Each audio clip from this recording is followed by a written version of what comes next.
పుట్టల్లో ఆ, పాలు పోసేయటం, అవును. గుడ్లు వేసేయటం, అరటిబళ్ళు వేసేయటం చేస్తూ ఉంటారు. ఉమ్, మన పోదు. ఉమ్, అదే దరిద్రం మన కారులో పెడితే అది తట్టుకోలేం మనం అవునవును. మూడో రోజుకి. అవును.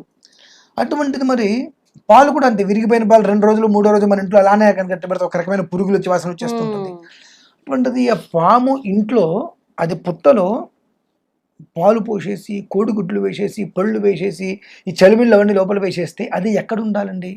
ఉమ్, బురదలో ఉండాల్సిందేగా. అది ఏం తినాలి, ఏం తగాలి, చచ్చిపోదా మరి అది? అవును. అది దోషం కాదా?